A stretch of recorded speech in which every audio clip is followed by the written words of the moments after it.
Perinthalmanna MLA Najeeb Kanthapuram നേതൃത്വം നൽകുന്ന Sayyid Hyderali Shihab Thangal civil service academic കീഴിൽ നടന്ന സിവിൽ സർവീസ് ടാലന്റ് ടെസ്റ്റ് ചെർപ്പളശ്ശേരിയിൽ നടന്നു. HSS UG വിഭാഗങ്ങളിലായിരുന്നു മത്സരം. HSS UG വിഭാഗത്തിലായിരുന്നു മത്സരം. UG വിദ്യാർത്ഥികൾക്ക് റെസിഡൻഷ്യലായും മറ്റു വിഭാഗങ്ങൾക്ക് ഓൺലൈനായും പരിശീലനം നൽകി.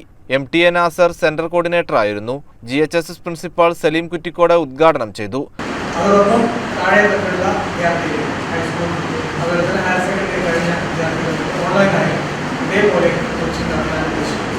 ഏതായാലും ഇത്തരത്തിലുള്ള പരിപാടികൾ വിദ്യാഭ്യാസ പരിപാടികൾ സംഘടിപ്പിക്കുന്നതിൽ നമ്മളെല്ലാം ജനപ്രതിനിധികളും അതീവ ജാഗ്രത കാണിക്കുന്നു വളരെയധികം സന്തോഷമുണ്ട്. അതോടൊപ്പം തന്നെ നിങ്ങളെപ്പോലുള്ള വിദ്യാർത്ഥികൾ നമ്മുടെ കേരളത്തിൽ സിവിൽ സർവീസ് മേഖലയിലേക്ക് വളരെ കുറഞ്ഞ ആളുകളാണ് വന്നുകൊണ്ടിരുന്നത്.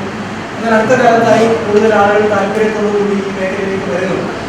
പ്രത്യേകിച്ച് നേരത്തെയൊക്കെ വളരെ പ്രയോറിറ്റി കുറഞ്ഞ ഹ്യൂമാനിറ്റീസ് വിഷയങ്ങളിൽ നോക്കുകയാണ് അതിലേക്ക് വരികയും അവർ സിവിൽ സർവീസ് എത്തിപ്പിടിക്കുകയും ചെയ്ത കാഴ്ച നമുക്ക് കാണാൻ സാധിക്കും.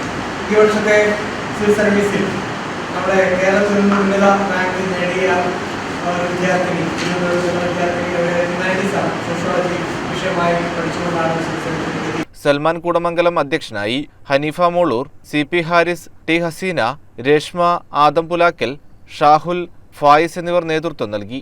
CCN ചെർപ്പളശ്ശേരി.